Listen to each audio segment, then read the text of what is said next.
Boa tarde, boa tarde. Hoje eu tô muito animada com essa live, que essa semana é a semana do Dia dos Namorados. E eu queria pensar com vocês algumas coisas relacionadas ao que é o amor. É tudo igual. Amor é paixão, amor é emoção. O que é amor? E por que os relacionamentos se baseiam tanto no amor e muitas vezes não dá certo? E aí eu convidei a Maria Cecília para estar conversando com a gente sobre esse tema. Eu tô louca para aprender um monte de coisa. E você? Já vai me falando que tá chegando aí, se tá me ouvindo bem, se tá tudo certinho. Que eu já vou convidar a Maria Cecília para a gente não perder tempo e começar. Ela tá entrando aqui e eu quero que você fique à vontade. Olá! Oi, tudo bom? Tudo bem? Como é que você está? Tô cansada porque eu passei um dia de faxina, mas tô bem. Uau! E é isso, né? Eu acho que hoje a gente perdeu um pouquinho dessas coisas assim. Qual é o dia de faxina mesmo? Qualquer dia, né? Tá com vontade, faz faxina. Não tá, também faz. Tudo é o tempo da oportunidade.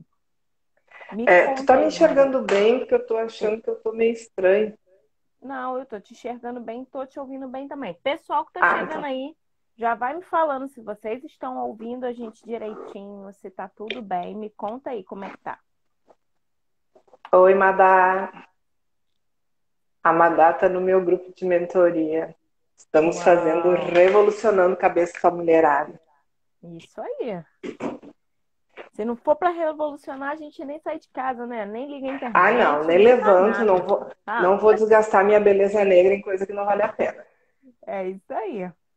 Mas me conta aí. É... Amar é uma coisa só? Eu amo meu cachorro, eu amo meu carro, eu amo meu filho, eu amo meu marido, eu amo minha mãe. É tudo no mesmo pacote e dá no mesmo? Conta pra mim.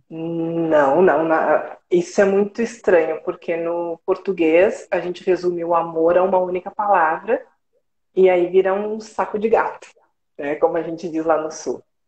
E isso que eu vou compartilhar com vocês é uma estruturação, toda essa ideia, essa concepção vem do Dr. Fernando Freitas, que para mim é uma referência hoje no Brasil em sistêmica, pela seriedade e pelo amadurecimento que ele traz em cada conteúdo que ele lança, que ele traz para a vida, né?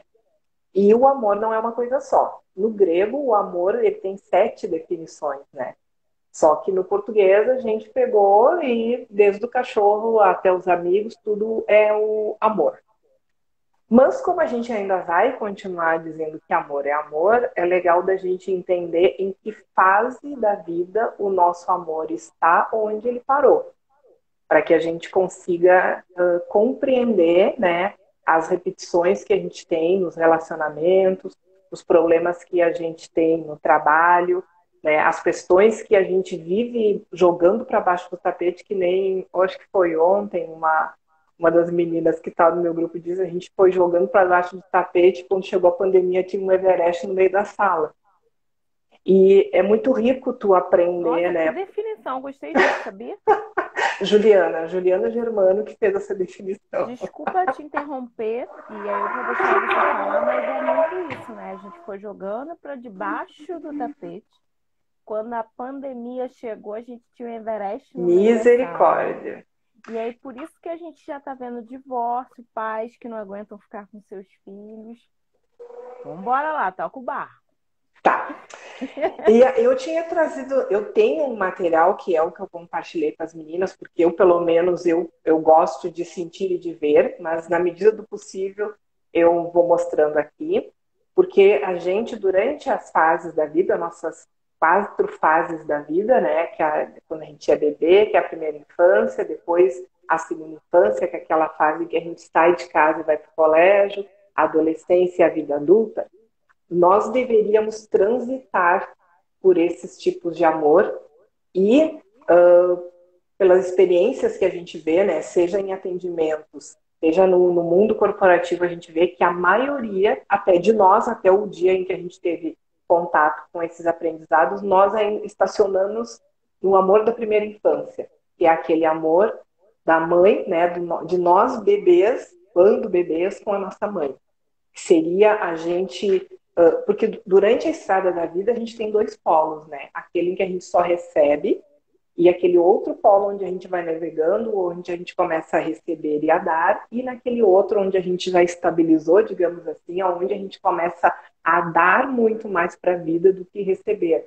Não exatamente no sentido assim, quer dizer que eu me dou e não recebo nada. Não, tu já está tão evoluído no teu crescimento, no teu amadurecimento, que tu dá espontaneamente e a vida vai te recompensando da mesma forma. O problema não, a questão é que a maioria de nós parou lá no amor mamãe e bebê. Eu só recebo, que é aquilo que a gente estava conversando esses dias, né? Que a maioria de nós, quando entrou nos relacionamentos, até o dia que Deus jogou uma bigorna na nossa cabeça e disse, puf, despertem criaturas, né? A gente expandiu a nossa consciência, a gente estava lá naquele amor que é o pornéia, né? Que é o amor da mãe e do bebê, onde o bebê só tá lá, me dá, e a mãe tem que se realmente... Danoninho, dá, né? E a mãe dá pro filho, dá o carinho, dá o cuidado, dá toda a atenção. Os pais, né, o homem e a mulher, no papel, no desempenho da figura de pai e mãe, né, eles estão lá cuidando daquela criança, protegendo e dando. A maioria de nós, até ontem, a gente ficou ali. E quando a gente fica neste tipo de amor, onde eu continuo querendo que me deem, onde eu só quero receber, onde eu contribuo pouco e eu estou crescendo, né? O certo seria eu sair do pornéia, que é o amor eu com a minha mãe, que só existe eu e a minha mãe no mundo. Cheguei lá pelos 3 anos, a minha mãe compreende que eu já estou crescidinho, vou descer do colo, estou começando a explorar a vida e sou apresentado para o meu pai, que é o diferente. Eu entendendo que, além da minha mãe, existe mais alguém que é o meu pai nessa nossa relação, que é o diferente, eu já começo a criar uma outra relação com o mundo, que seria o nosso segundo nível de amor na primeira infância, que seria o storge, que é quando eu conheço meu pai e aí o meu pai começa, digamos, a me apresentar as aventuras da vida, que é aquelas brincadeiras malucas que o pai faz, que joga para cima, que vira, e a criança, ao invés de dizer, não, pare, por favor, está doendo, ele diz, mais. E a mãe fica lá enlouquecida, que o pai vai quebrar, que o menino vai cair. Que é o que a gente vê muito hoje, né? Que as mães, elas superabundam nesse amor com os filhos e não levam os filhos até o pai, porque a mãe leva até o pai e o pai começa a apresentar essas aventuras da vida. E ali, se está tudo bem, se está tudo crescendo saudavelmente, então eu saí do bebê, do amor pornéia, eu e minha mãe, fui crescendo, fui apresentada para o meu pai, vejo que tem alguém diferente, começo a lidar com o diferente na minha vida, é nessa fase que começam a ver também plantar as crenças e as raizinhas do preconceito. E se eu sou apresentado para o meu pai, eu já vi isso, e eu vou caminhando. Chego lá pelos meus 6, 7 anos, eu vou para o colégio. Para a escola, né? Desculpa, o colégio do meu tempo. Vou para a escola e estou saindo daquele primeiro mundo ali, onde eu conheci minha mãe, meu pai, e eu evoluí em mais um tipo de amor, que é o filho, né? Que é o amor, o filia, desculpe. Que é o amor, que é a amizade. E é eu em contato com outras pessoas ali na minha família, os colegas de escola, a professora, a senhora da merenda, aquele outro mundo ali que passa a fazer parte também da minha vida. Então eu tenho o meu amor pela minha mãe, tenho o meu amor pelo meu pai, estou começando a aprender a ter amor pelos meus amiguinhos, que eu já vou carregando tudo isso. Isso tudo a gente está fazendo um caminho saudável. E ali a criança, aí começa aqui nesses meios que começa a dar os emaranhados, né? Porque aí a mãe vai dizer assim, mas você gosta mais da professora da escola do que de mim? Não, mãe, não é o mesmo amor. Quando ele diz que ama, que agora chama-se muito tia, né? Ele está vivenciando esse amor filha. que é esse amor dos amigos, que é esse amor de uma outra relação. E não tem nada a ver do amor que ele tem contigo como mãe, não tem nada a ver com o amor contigo como pai. E ali, às vezes, que também começam alguns conflitos desses pais que são super protetores com a escola. Porque aí ou a escola não tá educando, isso é função dos pais, né? Essa estruturação é dos pais. E na escola é onde a criança vai aprender a ter esse outro amor, que é o amor pelo mais diferente ainda que não é de dentro da minha casa. E se tá tudo bem, vai caminhando saudável, ele vai crescendo na escola, vai tendo os amiguinhos, vai lanchar em casa, dorme na casa de um. Se a mãe e o pai estão tranquilos dentro disso, essa criança vai chegando na adolescência e vai entrar no amor eros, que é o amor do eu para o diferente ou para o igual, conforme a definição que a criança quiser. Mas eu também tenho nesse amor eros é onde vai entrando a minha sexualidade, que é na nossa adolescência. E se isso vai caminhando bem, eu começo a notar, eu já quero começar a ter distância dos meus pais, e aí o que os pais que ainda lá dentro de si estão lá no porneia, a mãe quer que o filho e a filha de 14 anos ande com eles. Não, ele está começando a fazer essa transição e enxergar que existe um mundo além do pai e da mãe e daquele grupinho, e o grupinho da escola começa a ficar interessante, né? Quando a Ele gente quer começa a olhar. pertencer, né? E os pais querem que ele continue lá no estágio inicial. E aí, nesse momento, é super normal, né, que os filhos, se vão sair com a gente, eles andam mais à frente. Eu passei por isso, o meu, e era a minha sobrinha e o meu guri que tinha regulavam de idade. E na época nós congregávamos na igreja, então tem o costume, todo sábado, eles faziam questão de sair pelo menos meia hora antes de mim e da minha irmã, né, para não andarem com a gente.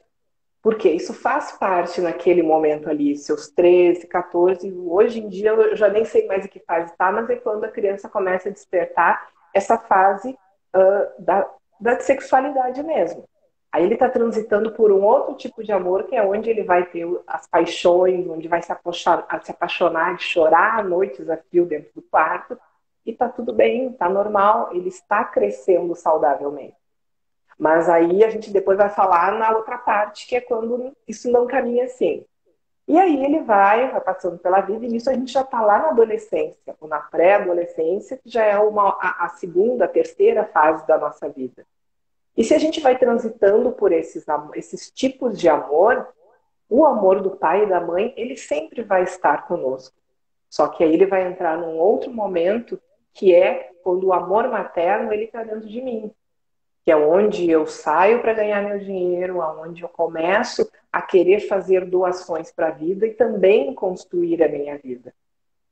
E neste meio do caminho aqui é onde os filhos têm que sair, né? Sair para a vida, porque o que tu tinha que plantar está interiorizado neles, nunca está fora, sempre está dentro, né? E eles vão para a vida e vão fazer, e se chegar a decisão, vão reproduzir. Mas é uma decisão deles, porque isso já está enraizado, esse tipo de amor dentro deles. Aí a gente vai entrar numa outra fase, que é o amor paterno, que é quando eu vou querer ter realmente um amor dos meus pais dentro de mim, e eu já pensei na minha carreira, e eu realmente seguir o caminho da vida. Eu estou construindo a minha vida. Aí eu vou decidir se eu vou casar, se eu vou comprar uma bicicleta, mas eu já estou na propriedade da minha vida adulta e eu estou fazendo as minhas escolhas. E se tudo deu certo, eu já estou lá na ponta, onde na minha vida eu já estou dando muito mais do que recebendo. E o que eu recebo é um fluxo normal. Ele não tem interrupções, porque eu já estou quase perto do amor ágape, que é o amor que eu entendo que eu estou nesse mundo e que contribuição que eu vou fazer nesse paradigma, nessa dimensão, né? Isso que a gente falou agora nesses primeiros minutos é o retrato do amor saudável, onde eu cresci, fui evoluindo, transitando na minha vida e estou pleno diante da vida. Aí o que normalmente a gente encontra, né?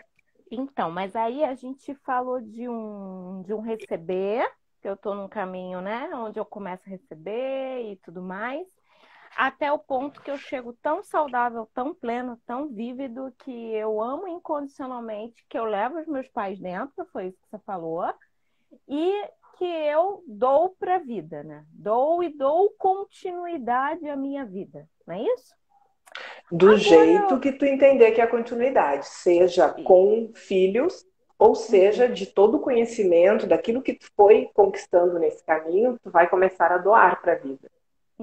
E não é só na questão de ter filhos, né? Sim, sim. Agora, quando eu nasço, eu tenho um tempo no útero da minha mãe, né? O útero, ele contrai para que eu vá para a vida, né? Chega um tempo que o meu corpo diz, ei, tá na hora dessa criança ir para a vida. Tá na hora de... Só que eu cheguei na vida e vi que aqui não é muito bom. Dá para eu voltar para o útero? Na nossa mente tudo é possível. Tudo é possível. A questão que é a visão de não ser muito bom é criada no teu paradigma. É a partir das tuas lentes que tu vê o mundo, que tu constrói a tua realidade. O que não é muito bom? Eu achei, eu concebi, eu criei uma expectativa, até lá no meu coração de criança que tinha que ser assim, não foi. E aí é que a gente começa a ter os emaranhamentos e até seria as doenças dentro dos sistemas, né? Porque sempre a gente vai achar que os nossos pais não nos deram o suficiente ou não nos deram do jeito que a gente queria. E aqui começa a implicar as coisas. Por quê? Eu vou muitas vezes dizer assim, mas a minha mãe não me deu tanto amor, não me deu amor, não me deu carinho. Eu olhando na minha posição de filha, eu julgo isso. Eu julgo, porque é o que a gente faz. Mas quando a gente vai, e se a gente, num processo terapêutico, né, a gente vai olhar para essa vida desse tamanho de um outro ângulo, eu vou ver que ela não me deu, não foi porque ela não quis, porque ela era má, porque ela queria realmente que eu sofresse. Ela não me deu porque ela também não teve e ela não tinha como me dar o que ela não tinha. E o que ela me deu foi o melhor.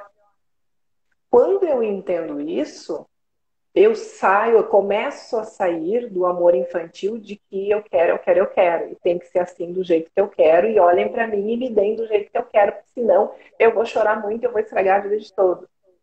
E é esse transitar. E é muito isso. A gente, na nossa percepção, na nossa concepção, enquanto filhos e crescendo e entrando num processo de expansão de consciência, eu olho e digo assim, eu sou assim porque minha mãe ou porque meu pai era isso e minha mãe era aquele outro. E aí eu continuo lá naquele amor. Então quer dizer que para que eu seja diferente, alguém tem que me dar alguma coisa para que eu faça um movimento diferente para a vida. E dentro da terapia sistêmica, onde a gente trabalha com as leis da constelação no processo terapêutico, nós vamos tirando esse emaranhamento e ressignificando essas dores emocionais, essas dores existenciais. Porque ela parte muito da minha concepção, daquilo que eu entendi como amor, daquilo que eu entendi como a vida, mas lá na minha primeira infância. E hoje, quando a gente é adulto, a gente se vê dentro de situações onde a gente continua reagindo diante delas num estado emocional e num amor. O meu corpo cresceu, mas as minhas emoções ficaram lá atrás. Porque a nossa mente, quando tem algo que é muito impactante, aliás, a nossa mente, ela é atemporal. Tu tá me ouvindo bem, Irla, né? Tô te ouvindo. Pessoal, vocês estão ouvindo a nossa bem? mente, ela é atemporal. Então, se me aconteceu um fato lá na minha primeira infância, quando eu tinha 3, 4 anos, onde eu não tinha recurso nenhum para ressignificar aquilo, provavelmente na minha mente, que não sabe que hoje eu já estou com 51, eu continuo preso naquela situação e diante de situações da vida, onde eu vou ter aquele mesmo sentimento, eu vou reagir com 3 anos ao invés de 51. Porque é assim, nós somos sentimento. O entender é muito do Ocidente aqui. Nós somos muito aqui.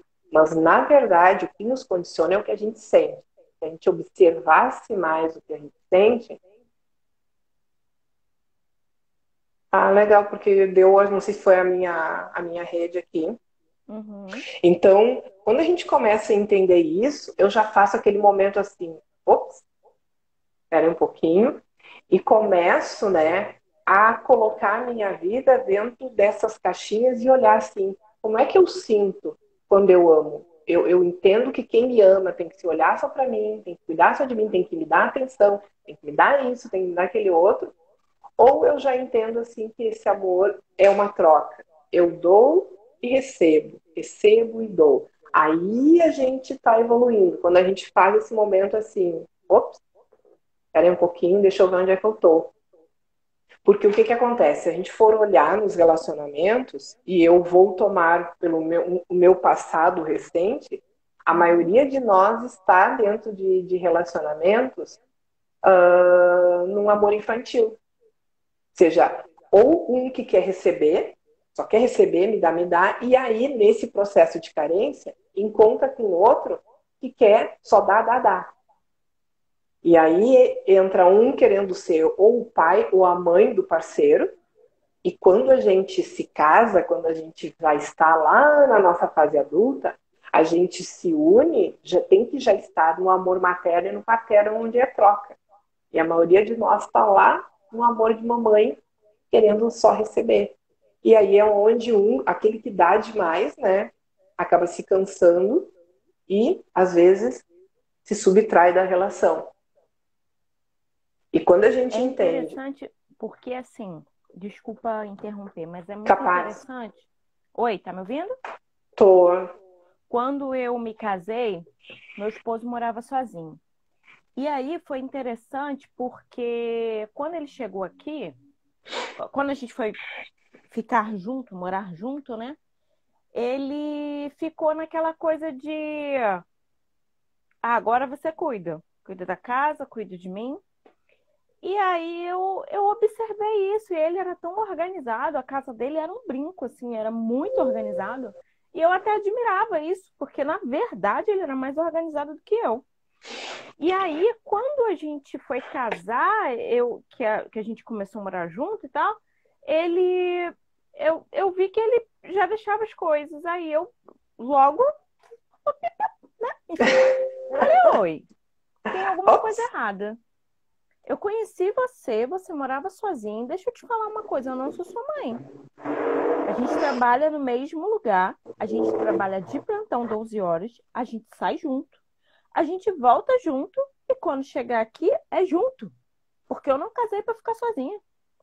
Então, quando eu tô na cozinha, você tá no banheiro, a gente vai começar a dividir. E aí, eu comecei a observar, e aí ele entrou no ritmo, né? Vambora. E eu comecei a observar que muitas pessoas, quando casam, elas vêm assim, com aquela coisa da mãe. Porque você tem que cuidar, porque você tem que dar o melhor, porque você não sei o quê, que você... Aí ela vai e começa a fazer, e dá, e dá, e dá, e dá, e Se trabalha transforma fora, na e mãe do dá, e dá. marido. Isso aí. E ele trabalha, às vezes no mesmo lugar, às vezes vão juntos e tudo mais, ou se não, ele vai, leva ela, depois ele busca ela, voltam juntos. E aí tá tranquilo, que ela chega em casa, faz isso, faz aquilo outro. Só que os filhos chegam. E aí, quando os filhos chegam, elas têm que cuidar e ela tem que não sei o que, ela começa a ficar irritada. Só Mas tu que já no condicionou, começo, né? ela condicionou, você estava lá construindo isso. Só que o bom é que, como adulto, a gente não precisa ficar carregando corrente, a gente pode fazer novos Ah, é acordos, não é verdade. isso? Exatamente. A gente, no caminho da vida, tu tem que fazer sempre combinações, né? O problema é que a maioria de nós não faz, e aí depois entra no muro das lamentações, né? Sou eu para tudo, porque Tô ó, o pessoal já cansada, tá só eu tudo. que dou Porque eu aqui. tô cansada, porque é só eu para as crianças. Só que, primeira coisa, quando a gente entra num casamento, nós deveríamos entrar o homem e a mulher. Não é a mãe e o filho, porque muitas mulheres entram, a Bia, muitas mulheres entram dizendo assim, mas não é por erro. A gente faz porque a gente traz o amor infantil e o nosso aprendizado de casa. Porque se tu for olhar o nosso aprendizado de relacionamento de homem e mulher, vem do nosso pai e da nossa mãe. Então, se é legal, perfeito, maravilhoso, a gente cresce dentro de um amor saudável, onde a gente vê o pai e a mãe se relacionando com respeito, com amorosidade, com trocas, né, sem peso para nenhum lado, que isso é a família dos sonhos, né? Eu tenho esse meu referencial, onde eu tenho meu pai, e chega um momento que o pai me encaminha para a vida, Por isso que tem o ritual do pai fazer a primeira dança com a filha Os 15 no anos. debutantes. Por isso que tem o ritual do pai entrar com a filha na igreja, o pai fazer a primeira dança, porque o pai encaminha para a vida, tanto para a filha quanto para o homem. Existe essa figura, esse é o papel materno dentro da família. Mas o que a gente vê hoje? A maioria dos pais são casados, vêm de lares em que a mãe super protegeu. É o meu filhinho, é o filhinho da mamãe, que às vezes ele vai, em 25 anos de casado, ele ainda vai todo sábado comer o feijão da mamãe. Quer dizer Tem que... que ir, né? Tem que Então, ir. e ainda reclama que a mulher não faz, como a minha mãe faz. E eu digo para as gurias, tiver escrito no braço, amor só de mãe, tu corre. Tu corre. Eis o sinal. Gente, ó, vaza. Oi, só um minutinho. Oi. Tchau. Tô fazendo depois. Tô fazendo depois. Beijo. Desculpa, é meu braço direito aqui. Hoje eu fiz ela, atrasei o serviço dela a milhão, né? Mas enfim, desculpe. E aí o que acontece? Lá a gente fica olhando, o nosso referencial é do pai e da mãe, é da nossa casa, não tem como fazer, não tem como fazer diferente se em algum ponto eu começo a ver dinâmicas que não são tão saudáveis. Tipo, muita gente fala assim, mas como é que aquela mulher se mantém dentro daquele relacionamento e o homem bate nela de segunda a sexta? Que burra, a gente costuma, né? E tasca ali uma lista de pejorativos. Só que, se ela foi criada dentro de um lar onde a mãe, né, a dinâmica era de violência, a minha linguagem do amor, o entendimento que eu tenho de amor, eu te bato porque eu te amo, é esse o meu entendimento que é amor. Então eu não vou querer sair daquilo ali, porque para mim não tem nada errado. Ele me bate, mas ele é um excelente pai para os meus filhos. Ele me bate, mas depois que ele me bate, a gente faz um amor como nunca se faz na vida. Então, esse é o meu referencial de amor. A mesma coisa para um homem que foi criado nesse ambiente, para ele, vendo o pai bater na mãe e depois o pai ir lá chorando dizer que ama a mãe, é o referencial que ele está curando, que ele está guardando até o dia em que alguém se faz a pergunta assim, mas isso não pode ser assim. Será e que tem aí, outro jeito, né? Outro jeito de ser? Outra forma de exatamente. amar, outra forma de fazer? Exatamente. Até que, de repente, quando ele está lá na adolescência, ele começa a conviver em outras casas e começa a ver essa forma diferente, e eu começo a buscar um referencial e a comparar. Aí eu estou buscando, já estou, digamos assim, pelo menos um processo de expansão de consciência, de olhar para o diferente e entender que existem outras possibilidades de amar. Mas até que ele seja apresentado esse diferente, aquele lá de casa vai ser o meu referencial. E aí, quando a gente se dá conta, a gente vai para dentro dos relacionamentos querendo ser a mãe do marido e não entende porque o sexo fica bichado. Eu amo dizer que o sexo fica bichado. Por quê? Porque a pai e mãe não transam. Quem transa é o homem e a mulher dentro da relação. Uhum. E se o pai se o marido é o pai da mulher, é a mesma coisa, o pai não transa com a filha e vice-versa. E o que a gente vê na sua maioria? É a gente carregando esse papel para dentro de casa, onde ela quer ser a super mulher, porque minha mãe era, mas aí tu vai ver a história da mãe dela, a mãe dela sempre foi dona de casa. Então, e assim mesmo, aquele era a profissão da mãe dela, uma das profissões mais duras que existe, porque é um trabalho que é feito todo dia e ninguém vê.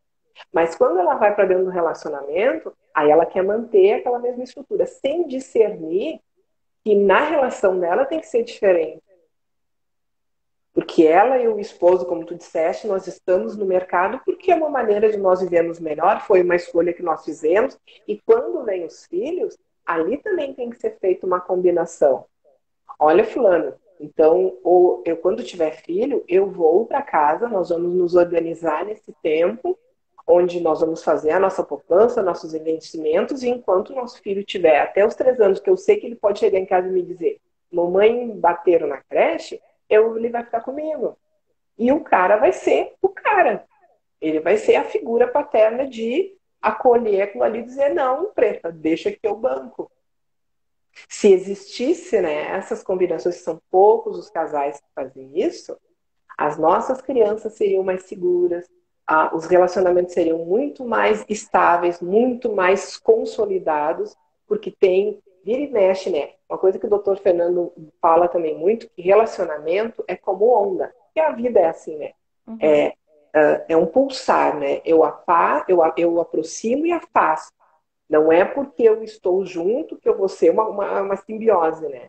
Então, eu junto e afasto, e em certos momentos os dois caminham olhando para a vida, porque a vida é para frente. E Uhum. aí, quando a gente fica encaixando isso, né? Seja nas nossas vidas, ou nas famílias que a gente vê em torno de nós, a gente pensa assim, o quanto a gente tem que estar tendo essa conversa aqui. Entende?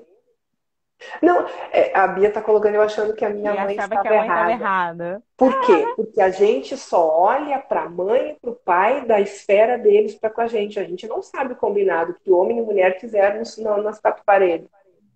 Porque E eu falo isso existe. muito, muito algumas vezes eu e minha irmã conversando, eu falei isso aí, eu falei assim, olha, o combinado é deles e a gente não tem nada com isso.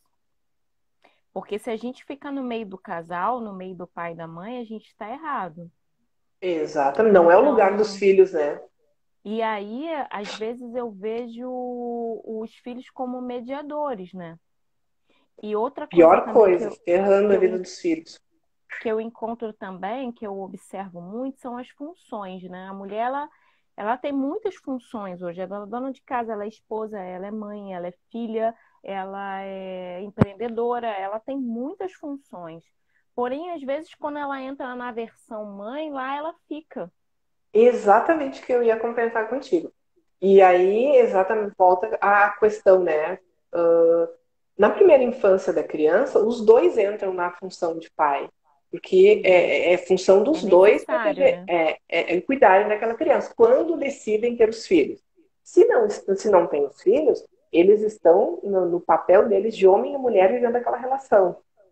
Então, é para ser, né, dentro da teoria, muito saudável, muito gostosa, um caminho de troca, um caminho de crescimento, um caminho assim de infinitas possibilidades e escolhas. Quando eles escolhem ter os filhos, eles vão ter que viver durante pelo menos os 3 primeiros anos muito mais na função de pai e de mãe, que é de zelar pelaquela criança, da manutenção, que foi aquilo que a gente combinou, do homem proteger,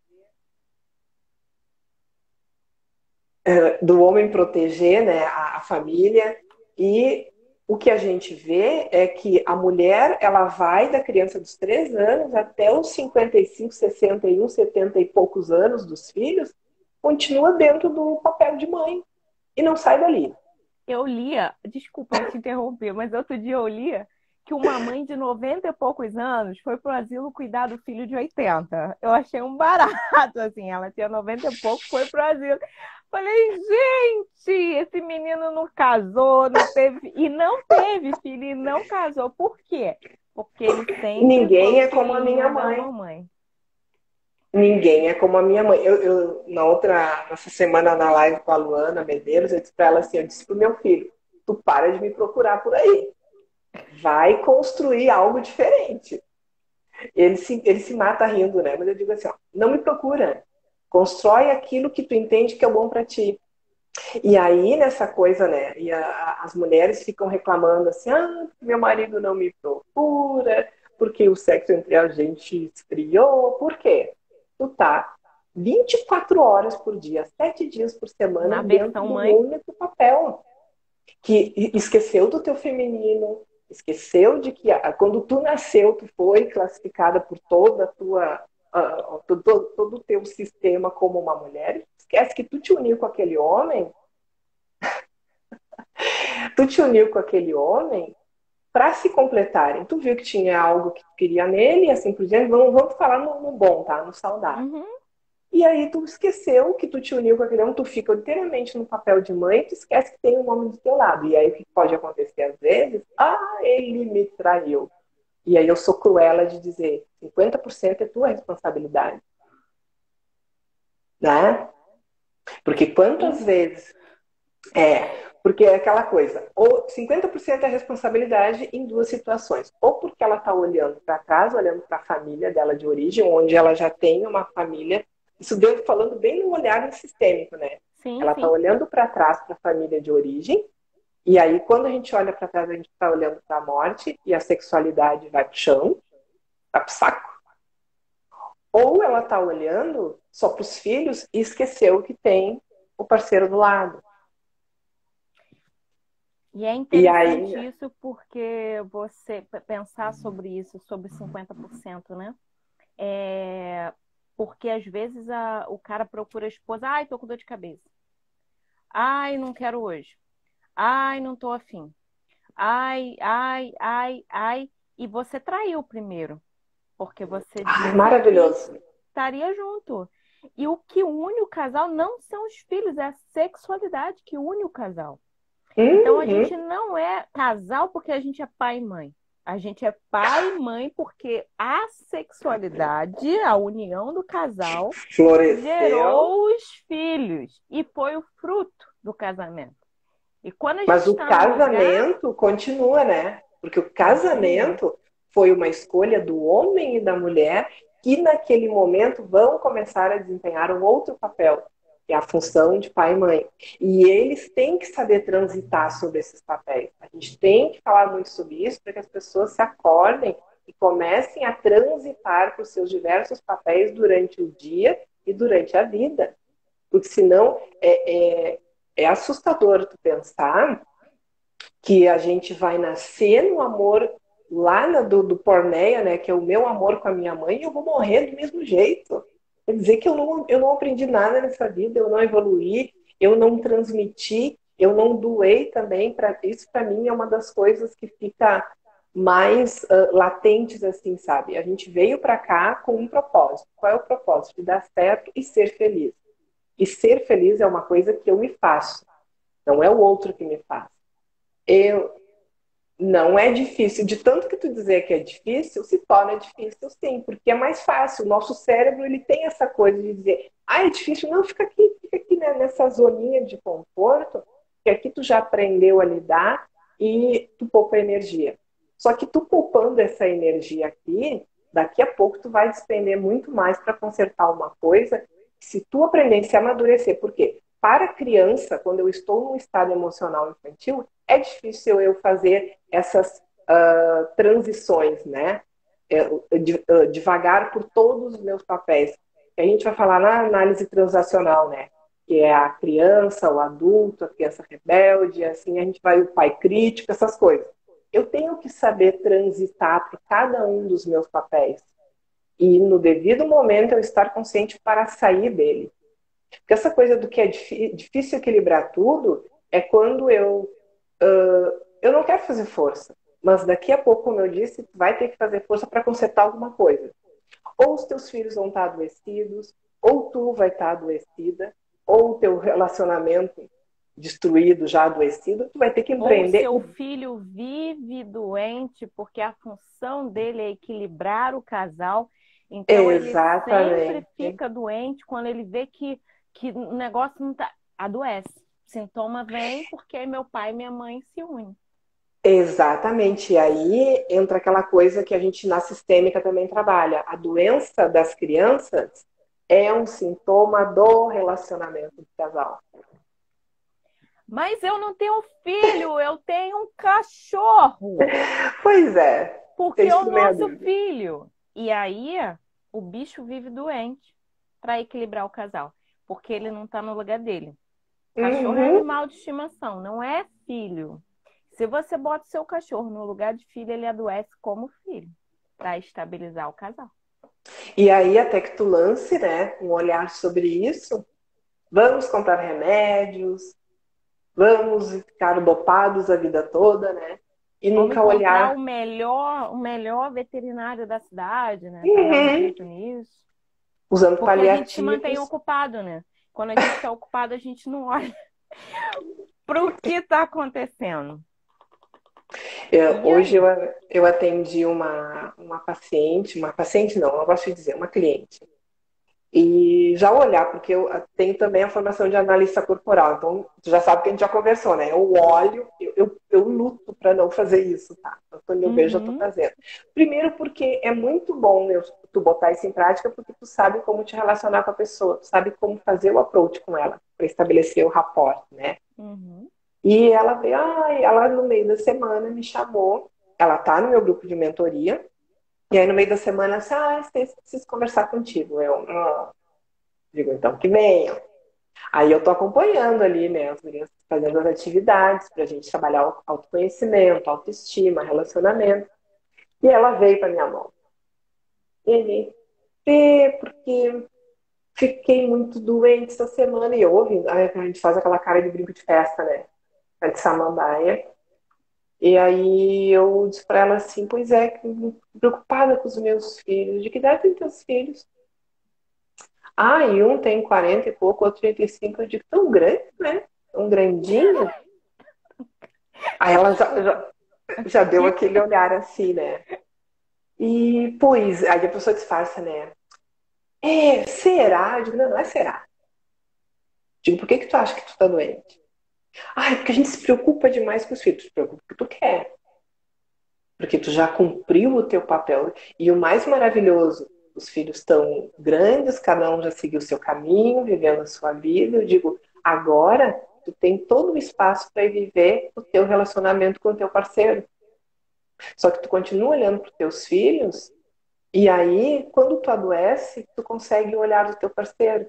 Porque ele talvez já tenha desistido de te chamar de volta para essa relação como mulher dele. Porque ele já viu que tu tá sempre lá do outro lado. Ou tu tá olhando para tua família, ou tu tá olhando para teus filhos. Aí, quando tu tá bem ferradinha, doente, tu fica doente. Aí tu consegue, né? Eu tenho um jeito. Eu digo assim, exatamente como um elástico. Tu já entendeu que esse elástico funciona. E tu que criou, e tu mesmo vai ter que rebentar este elástico para entrar de novo nesse relacionamento e viver o que tu tem para viver de bom com esse homem. Se tu ama, é com ele que tu tem que fazer o teu caminho. Mas tu vai ter que tirar ah, esses ganhos indiretos que tu estabeleceu e deixar teus filhos serem adultos.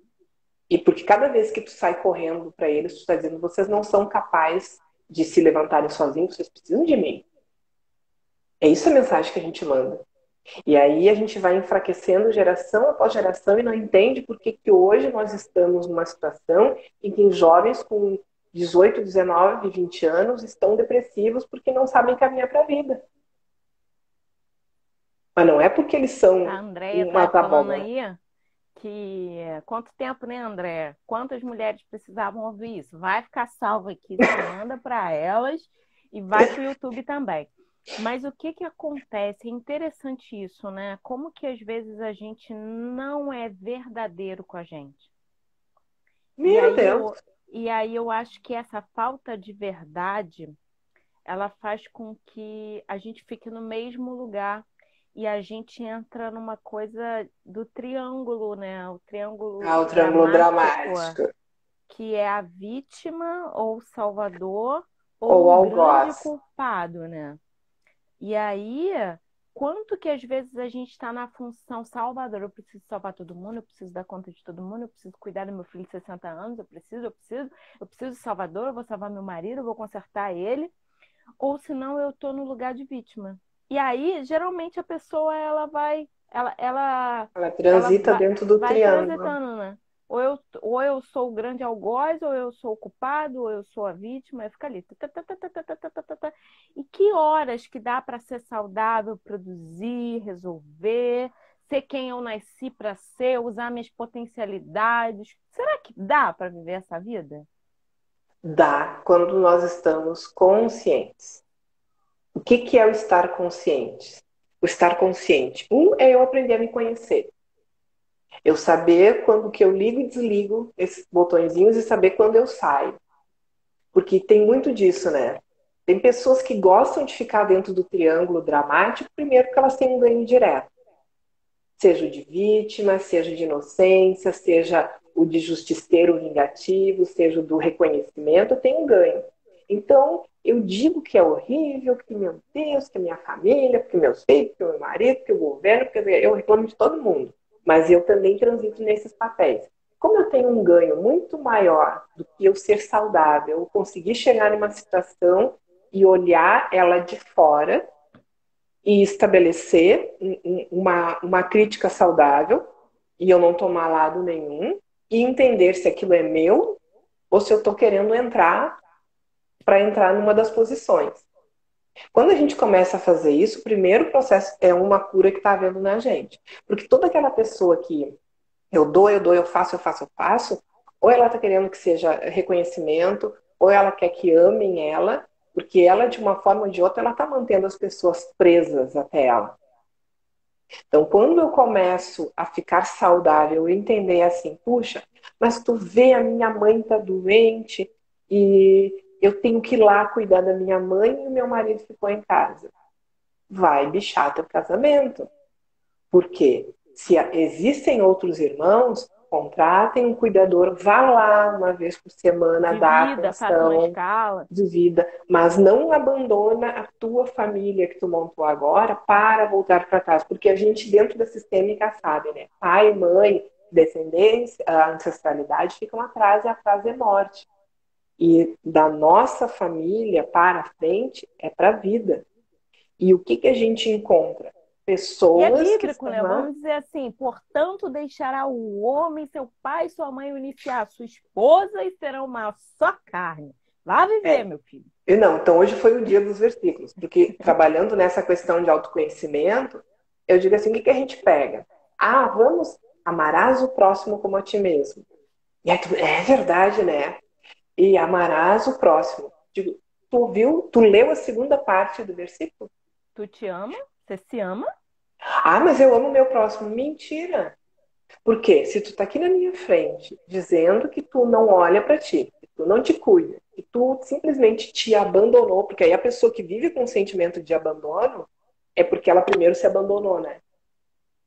E aí tu diz que tu, neste sentimento de abandono, está amando o próximo, tu tá mentindo para mim. Então, vamos falar sério? Vamos voltar para dentro de casa, porque a Bíblia também diz, né? Que o reino de Deus é dentro de vós, está dentro de vós. E aqui dentro é que as coisas se organizam para que aqui fora a minha realidade seja construída de uma forma saudável. Mas Mas o que acontece? Fica todo mundo só aqui fora. E eu costumo dizer assim, toda informação que eu recebo, eu tenho que transformar ela em ação na minha vida. Eu tenho que ser um cientista. Eu ouvi essa informação, isso que a gente está compartilhando aqui, deixa eu me sentar e olhar para a minha vida.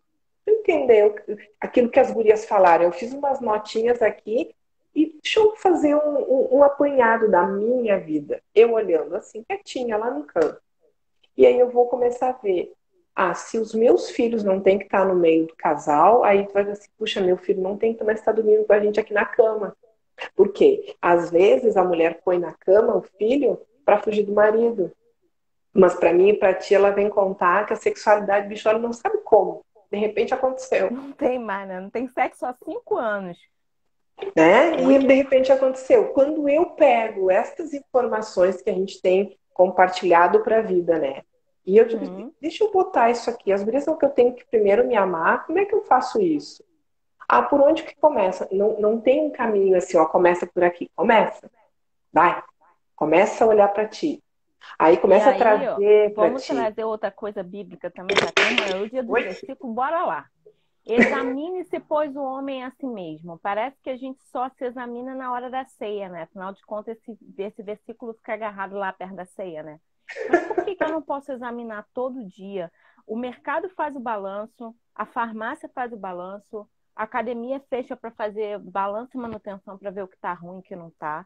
Tudo faz balanço e a gente não faz essa balanço da nossa vida, do nosso casamento, da relação com os nossos filhos. E aí eu não gosto muito de falar o que eu não vivo, não. Porque eu acho que é mentira. E mentira, né? Eu minto para mim primeiro antes de eu mentir para o mundo. Então eu Uhum. acho que não é bacana. Hoje, na hora de fazer a live, eu estava estudando e aí eu peguei o texto para dar uma lida e tal. E aí eu fiquei pensando assim, cara, o que que eu tenho que rever no meu casamento? O que que eu preciso fazer de balanço no meu casamento? O que que eu tenho que olhar para melhorar? Porque a gente só melhora o que a gente olha, né? E aí Exatamente. eu não tenho filhos, né? E aí a gente fez alguns combinados sobre questão de aprimoramento da vida, o que a gente ia conquistar. E aí eu pensei em algumas coisas e lembrei que meu esposo brinca com os amigos assim, não, eu não tenho filho, porque eu já tenho a minha criança. E a gente ri e tal, aí na hora que eu tava aqui, eu falei, vou botar esse negócio no lugar. Falei, oi, que história é essa que eu tenho minha criança? Sai fora, eu não sou criança não, né? E a gente precisa olhar para isso. E até brincar com isso, porque às vezes também a gente tensiona, né? Que droga é isso? Não, peraí, vamos resolver esse negócio. É porque eu, E pegando a sua responsabilidade, tu te permitiu colocar nesse espaço, né? olha isso aí. Eu me permiti. Porque a gente sempre diz assim, exatamente nessa situação, por que que ele me vê como criança? Cara, a percepção é construída pela realidade. A André Seja a tá dizendo minha ou aí a que tua. permitiu que o marido chamasse ele de pai. Ai, Peraí, que gente, tiro foi esse isso. que vocês estão amarrados? Babado, gritaria e confusão. Para tudo. Não. Isso aí. E E vamos aí, imagina resolver, qual não é é? no teu inconsciente, o que que é o pai? O que que é o pai? Aí eu tenho vontade de perguntar assim, como é que é o sexo? E deixa rolar. Solta pro vento e vai. É só pensar. Aí É. eu tive algumas clientes que choravam. E aí a gente pensa sobre o bebê, né? Quando ele está naquela fase de simbiose lá no amor pornéia. E pornéia vem de pornô, pornografia. O que que é isso? Sexo sem esforço? Tá pronto ali. Aí você vai Uhum. pro casamento e você acha que você não tem que dar prazer e receber prazer. Então a gente Uhum. precisa olhar para isso. Mas assim, quando Faz você muito tá. tempo. Ai, papaizinho, não pode. Gente, Tira pegando. isso hoje. Acabou, chega. E aí o que acontece é quando você amamenta, quando você tem um bebê, né? A gente fica tentando decifrar, tá chorando porque é fome, esse choro é de mamar e esse tal. Mas a criança percebe que ela sentiu um desconforto, uma fome, e deram mamar. Aí depois ela, e trocaram a fralda. Aí, enfim, aí fica, é gases, né? Você fica tentando resolver. O primeiro contato dela com o mundo é o chorar. E ela aprende que ela chorando, alguém vai vir resolver. A pergunta é: será que até hoje você está chorando Para para que alguém alguém resolver. resolva? E você já aprendeu a falar e você não usa essa forma de comunicação na vida para resolver o que você precisa? Você continua chorando? E isso é onde a gente encontra muitas pessoas assim, ninguém me ajuda.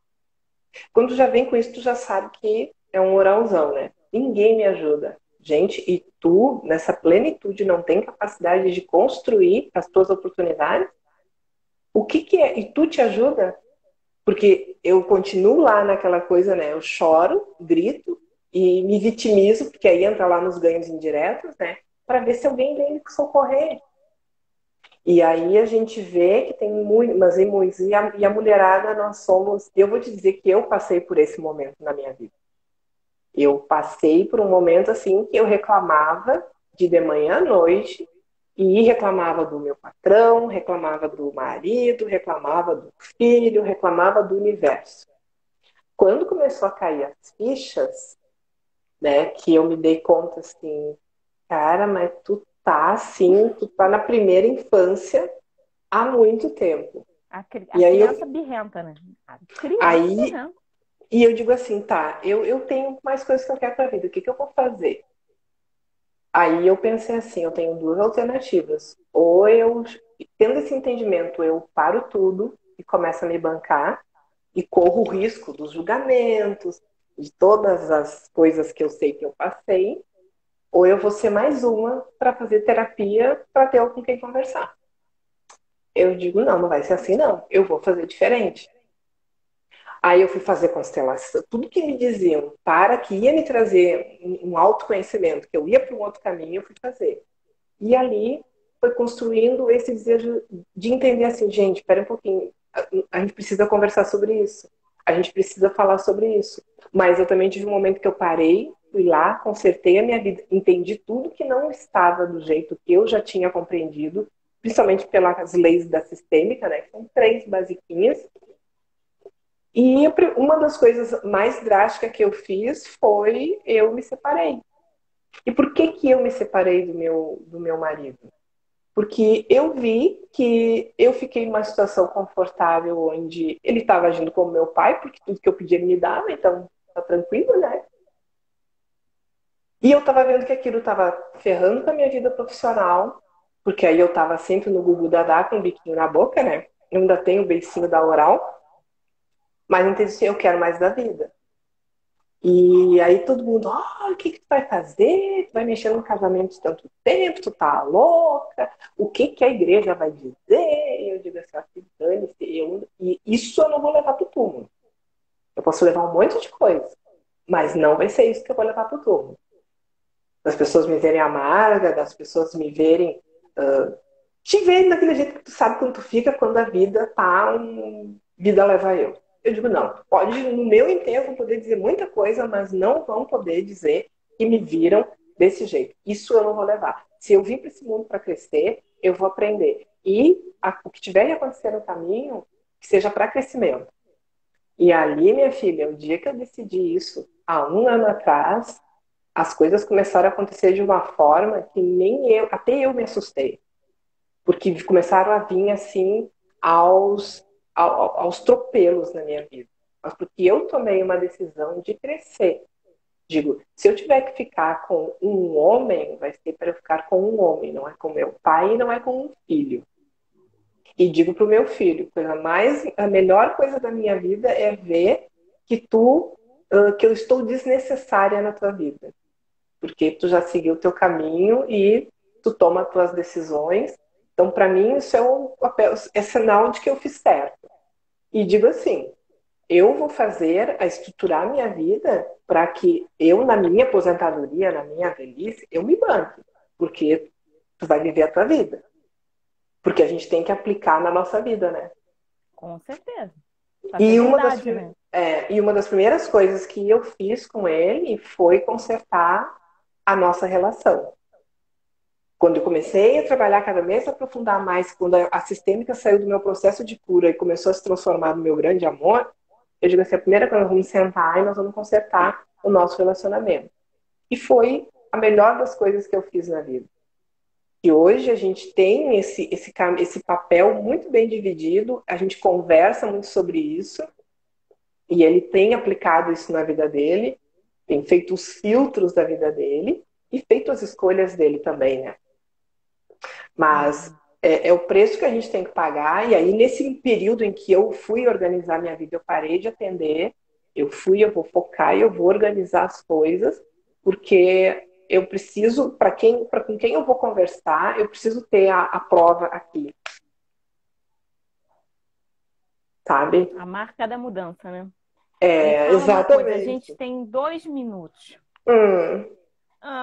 Eu quero te agradecer. Você é maravilhosamente maravilhosa. Eu já vi que não dá para fazer live de 1 hora, né? E eu vou deixar você terminar. O que seria o saudável? O que você deixou pra gente colocar e aplicar para ser mais saudável possível? Tem 1 minuto e meio. Eu acho que um primeiro movimento é que tu disse, né? Que a gente comece a pegar tudo isso que tem se ouvido, que a gente compartilhou aqui, e a gente examine a nossa vida. Não para ir culpar os outros. Eu vou começar a examinar a minha vida. E vou registrar isso, vou anotar o que eu estou percebendo. E aí depois eu vou começar onde eu vou fazer a próxima excursão de aprendizado. E tu fazendo essa pergunta, o universo vai te trazer uma live, um vídeo, um livro, o que for, ele vai te trazer. E aí começa, recebeu a informação, aplica, põe em teste. Valida se o que a gente está falando aqui é só teoria de livro ou tem vida aqui também. Né? Eu acho que esse é o primeiro movimento. Ouvir, deixa eu experimentar, para que eu possa fazer diferente, para que eu possa curar meu sistema.